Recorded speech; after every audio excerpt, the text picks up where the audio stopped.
everyone.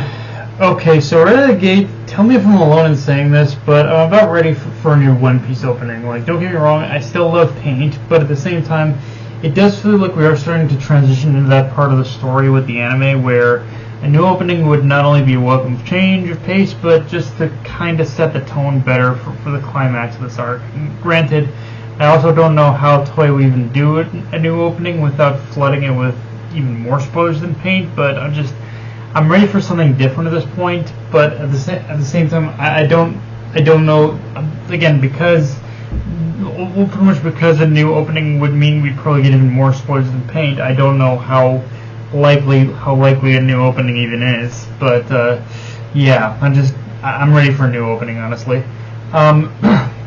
With that said, though, I love the cold open this episode starts on with Law retreating with Zoro, leaving Luffy to face down Kaido by himself. And again, if history has proven one thing, is that for however powerful his enemy is, Luffy is at his most dangerous when left alone with his enemy. Because in that situation, he's given freedom to push his body beyond however far the limits of his abilities will take him. And as we saw from that previous display, yeah, there's obviously a lot more power that Luffy's yet to tap into. Like, even now, the kind of power we see him using is only like scratching the surface, and honestly, surface of what he's even tapping into now. And honestly, at first, I was still not sure what to think about in terms of getting so much focus on this latent power that's been building inside Luffy, but I do admit I like how we are actually getting more build up to what this will eventually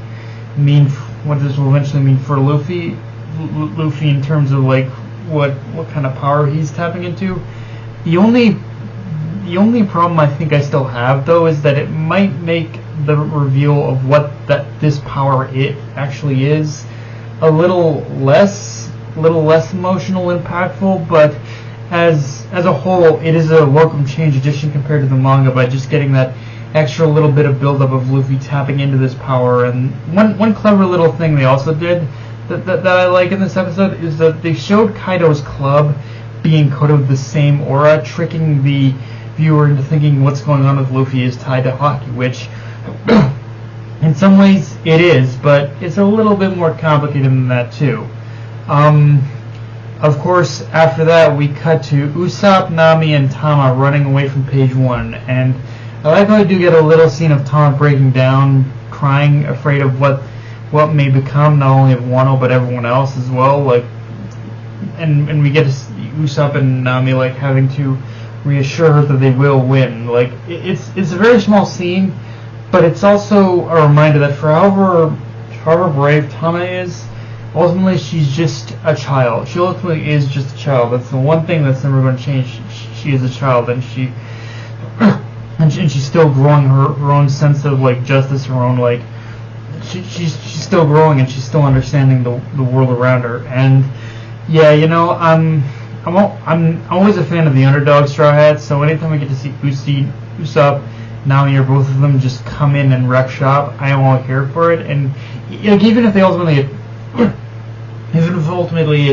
it took Tama appealing to Big Mom in order to finish page 1 off, it's still always nice to get a screen time with them. Like, which, yeah, let's talk about that moment, because back when I read this in the manga, I forget if I actually liked it or not, but revisiting in the anime, I actually do like how Big Mom was utilized to take out page 1, because it shows that for however crazy or psychotic Big Mom can be, she herself is not without some sense of human decency and honor. And I love how, despite having amnesia, her relationship with Tama wasn't just for nothing. Like, Big Mom did form a connection with Tama and did feel indebted to her and the people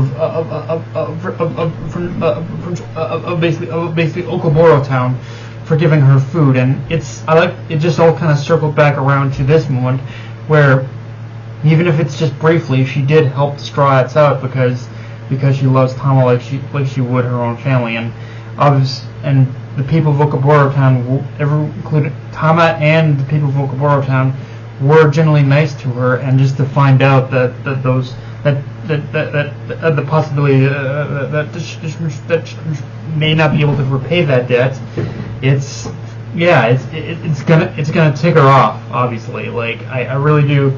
I really just like that simple aspect that we got. Like, that Tama is that thanks to Tama that Big Mom has essentially turned on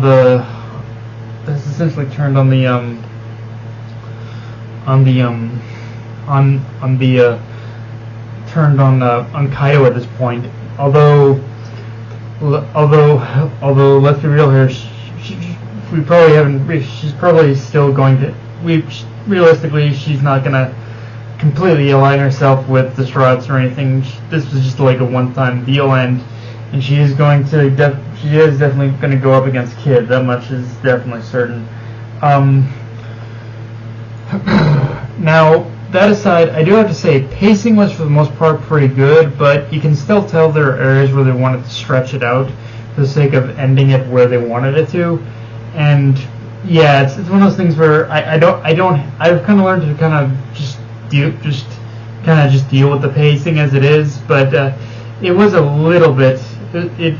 You could tell it was a little bit stretched out this time around. Now, animation, on the other hand, is an interesting beast to talk about with this episode because, while overall great, there were definitely a couple moments I noticed where the studio reused a frame or two of animation, and normally I forgive and forget stuff like that as long as they try to do something to cover it up.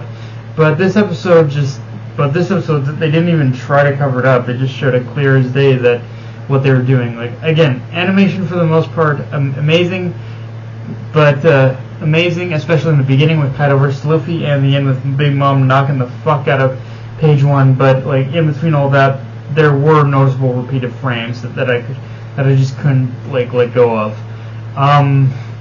And again, I gotta say it. Poor Zeus. Like, he probably thinks he's headed towards Big Mom, but he's gonna end up right back in the arms of Nami. Like poor son of a bitch. Like, poor bastard. Like, damn. But yeah, guys, that's pretty much all I got for this review. If you enjoyed the video, like, comment, subscribe. Follow me on Twitter, Analyst Crunchyroll. Be sure to hit the notification bell, the subscribe button, and just share the video around, guys. Dark Knight of Anime, signing off. Later, everyone.